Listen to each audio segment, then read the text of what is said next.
Hello everyone. मैं आप सभी का स्वागत करता हूं अपने YouTube channel enlightenment bye education में। तो कल आपका एग्ज़ाम है बेसिकली, ठीक है, 17-18 फरवरी 2024 में, ठीक है। और मैं खुद एक एस्पिरेंट भी हूं, क्योंकि मैं एक विद्यालय में पढ़ा रहा हूं, इंटर कॉलेज में, और वहां पर यूपी पुलिस कांस्टेबल का सेंटर आया हुआ है, ठीक है। और मैं एज ए इन्विजिलेटर मैं वहाँ पर कार्य कर रहा हूँ, मतलब आपकी परीक्षाओं को संपन्न करा रहा हूँ मैं वहाँ पे। तो अभी तक मैं खुद एग्ज़ाम दिया करता था, और आज कल मुझे मौका मिला है कि मैं आपका, शायद आप जो मेरे सब्सक्राइबर हैं उन्हीं में से किसी का इन्विजिलेटर मैं बन जाऊँ। और कल मैं परीक्षा करवा रहा हूँ, फिर उसके बाद मेरा भी एग्ज़ाम है 18 तारीख को। तो मैं उस दिन इन्विजिलेटर नहीं हूँ, और नाम जो है स्कूल का मैं डिस्क्लोज़ नहीं कर सकता हूँ, ठीक है। लेकिन ये है कि मैं दो काम 2 दिन में अलग अलग करने वाला हूँ। एक दिन तो मैं इन्विजिलेटर के रूप में परीक्षा संपन्न करवाऊँगा, जो कि गवर्नमेंट की हेल्प करूँगा, और दूसरे दिन मैं स्वयं अपना एग्ज़ाम देने जाऊँगा।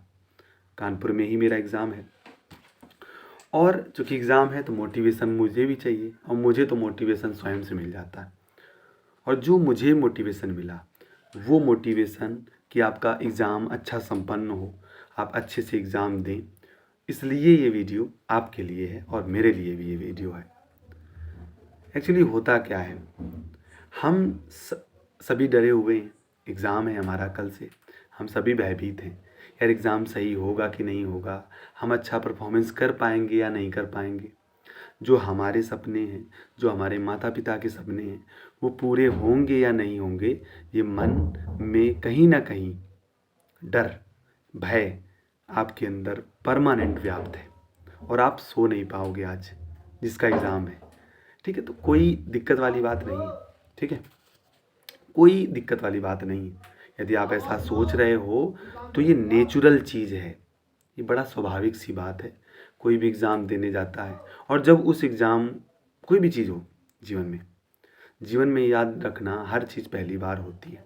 और जब हम कुछ अच्छा सीखने जाते हैं, कोई भी पंछी है, उड़ना आसमान में सीखता है, तो पहली बार ना, पहली बार आसमान की ऊंचाइयों से गिरता ही गिरता है, और फिर उससे सीख जाता है वो उड़ना, क्योंकि उसकी स्वाभाविक स्थिति ही है उड़ना। मनुष्य की कठिनाइयों से जूझना, विपत्तियों से लड़ना उसकी स्वाभाविक स्थिति है, और वो ओवरकम जरूर करेगा जो भी कठिनाई। यदि नदी में आप पहली बार उतरे हो, तो जो गोताखोर होते हैं, जो तैराक होते हैं, वो तैराकी सीख जाते हैं, तो आप भी सीख जाओगे। और मेरा जब पहली बार, मैं 2021 में एसएससी जीडी का एग्ज़ाम दिया, नवंबर या दिसंबर में रहा होगा, मैं भी भयभीत था, मैं भी डरा हुआ था। 2021 में पहली बार एग्ज़ाम को दिया, मैं डरा हुआ था। लेकिन मैं आपको बता दूं, चूँकि समाज में बहुत सारी ऐसी चीज़ें होती हैं जो आपके अगेंस्ट होती हैं। समाज कहीं ना कहीं आपको हीन नज़रों से देखता है, और सोचता है कि ये जीवन में कुछ कर नहीं पाएगा। और बहुत सारे लोग ऐसे होंगे तुम्हारे तुम्हारे ही परिवार में, तुम्हारे ही रिलेटिव्स, तुम्हारे ही उस समाज के लोग होंगे जो तुम्हारा बुरा सोचते होंगे। तो वो घड़ी आ गई है आपके लिए, और वो घड़ी आ गई है कि आप बेहतर करके दिखाओगे गुरु। मेरे संग भी 2021 में यही हुआ। हम बहुत ही बड़ी सामाजिक व्यवस्था के विरोध में लड़ रहा था, बहुत सारी समस्याओं को झेल रहा था, तो मैं उससे लड़ रहा था। लेकिन मेरे दिमाग में एक चीज़ चल रहा था कि चाहे जितना समाज मेरे अगेंस्ट चला जाए, चाहे दुनियादारी जितने अगेंस्ट चली जाए, मैं इस एग्ज़ाम को क्लियर करूँगा। कोई मैंने प्रिपरेशन नहीं की थी, मात्र 1-1.5 महीने की प्रिपरेशन थी दोस्त। और मैं गया, एग्ज़ाम दिया, और एग्ज़ाम देने के जस्ट बाद कॉन्फिडेंस था। मैं, मतलब कि मेरे अंदर दो चीज़ें चल रही थी। एक चीज़ तो था डर, जो स्वाभाविक सी चीज़ होती है, डर होता है। दूसरी चीज़ थी कि इन जो भी मुझे ये भय दे रहा है, मुझे भय क्यों? अच्छा, भय इसलिए है कि मैं यदि ओवरकम ना कर पाया, यदि मैं इस लड़ाई में जीत ना पाया, तो क्या होगा? तो फिर से ताने सुनेंगे हम, फिर से पुनः पढ़ाई तैयारी चालू करेंगे, पुनः पैसे खर्चा करेंगे अपने परिवार का, अपने माता पिता की मेहनत का। वो तो चलो ठीक है, लेकिन समाज जब आपको कहने लगता है, वो बहुत चोट देता है। वो सबसे ज़्यादा दिक्कत है, वही टेंशन तुम्हारे सामने है। लेकिन मैंने सोचा था असफलता सफलता तो बात की बात है, लेकिन आज जो मेरा पेपर है ना, मैं उसको आज जान लगा के दूंगा जा कर के।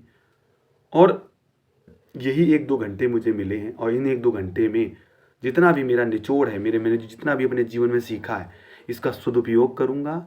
और हर एक ऑप्शन को, मेरे सामने 4 ऑप्शन है और 4 ऑप्शन में एक उत्तर है, उस उत्तर को मैं अपनी कंसाइंस से, अपनी भीतर आत्मा से पहचानूंगा। यदि मुझे आता है तो कोई बात नहीं, मैं कर दूंगा। यदि नहीं आता है तो एकदम सही उत्तर जो है लगाने का प्रयास करूंगा और इसमें सफलता पाऊंगा।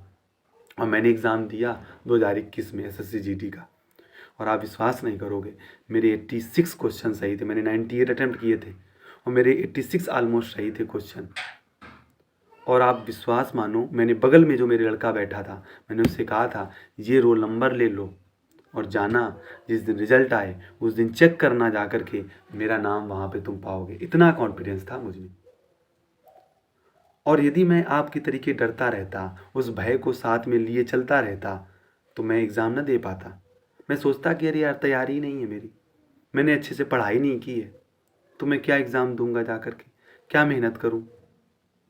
वो भय यदि दिमाग में यदि बैठ गया कि मैंने तैयारी नहीं की है, आपकी तैयारी है। आप यदि इंटरमीडिएट तक यदि आप पढ़ चुके हो तो आपका यूपी पुलिस उतना ही पूछता है जितना आप पढ़ चुके हो, पढ़ सब चुके हो आप। बस भय जो है आपको ना, भय आपकी सफलता का जो है बाधा बन रहा है। तो उस भय को आज निकाल दो बिल्कुल, और जाओ एग्ज़ाम फोड़ के आना है। जो भी आता है उसको तो करना है एकदम बिल्कुल कॉन्शियसली, और जो नहीं आता है उसको भी कहीं ना कहीं, यदि आपको लगे कि मेरा इतना अटेम्प्ट नहीं हुआ है कि मैं शायद क्वालिफाई ना कर पाऊँ, तो आप ज़रूर तुक्का लगाइए, ठीक है। क्योंकि रिस्क लोगे तभी कुछ हो पाएगा, तो थोड़ा रिस्क भी लेना है आपको। और जो अपमान, जो बुराई आप सहते चले आए हो समाज में रह करके, उस बुराई से, उस अपमान से आगे बढ़ने का और जीतने का मौका आपको सरकार ने दिया है, और मौका आपके भाग्य ने दिया है। तो आपके हाथ में वो कलम है और वो स्याही है, और वो कल या परसों 2 दिन आपको मौका मिलेगा, जा कर के उसको भुनाना है उस मौके को, और अपनी कलम से, अपनी स्याही से अपने जीवन की सफलता को लिखना है। और क्यों लिखना है, आप सभी परिचित हो कि क्यों लिखना है सफलता। क्योंकि हमें अपना जीवन बेहतर करना है, हमें हमारे माता पिता का जीवन बेहतर करना है, और हमें उन लोगों का मुंह शांत करना है जिन्होंने हमारे हमेशा समस्याओं में, तकलीफ़ों में हमारे अगेंस्ट खड़े रहे। और वो सब आएंगे जिस दिन तुम सफल होगे ना, वो सब आएंगे तुम्हारे साथ और तुम्हारी खुशियों में नाचेंगे भरपूर। वो कहीं ना कहीं ईर्ष्या का भाव होगा, लेकिन वो तुम्हें दिखाने के लिए नाचेंगे। और तुम्हें भी जब मालूम होगा कि तुम्हारी ईर्ष्या में नृत्य कर रहे हैं, तो तुम खुल के नृत्य करोगे। तुम अपनी सफलता को तभी इंजॉय करोगे जब वो ईर्ष्या में नाचेंगे और तुम अपनी सफलता के लिए नाच रहे होगे। तुम नाच रहे होगे इसलिए कि इन ईर्ष्यालु लोगों को, जो जो हमेशा अवसरवादी रहे हैं और आज अवसर उन्होंने पाया है तुम्हारी सफलता में नृत्य करने का, तो मौका है तुम्हारे पास। जाओ, भुनाओ और एग्ज़ाम फोड़ के आओ। और जब एग्ज़ाम अच्छा हो ना या बुरा हो, कभी हताश मत होना। अच्छा हो या बुरा हो, ज़रूर कमेंट करना, मेरे एग्ज़ाम दे करके आना। कोई मोटिवेशन मिला हो, कुछ मोटिवेशन मिला हो, तो ज़रूर भाई कमेंट करना। आपसे मुलाकात होती रहेगी, बात होती रहेगी, हम ऐसे ही जुड़े रहेंगे। Thank you for watching this video. और मुझे लगता है मैंने इतना ज़रूर बोल दिया है कि आप बेहतर करोगे। नाउ इतना बहुत था। Thank you for watching this video. Thank you very much. अच्छा करना, बेहतर करना, and you will be successful. Okay, thank you.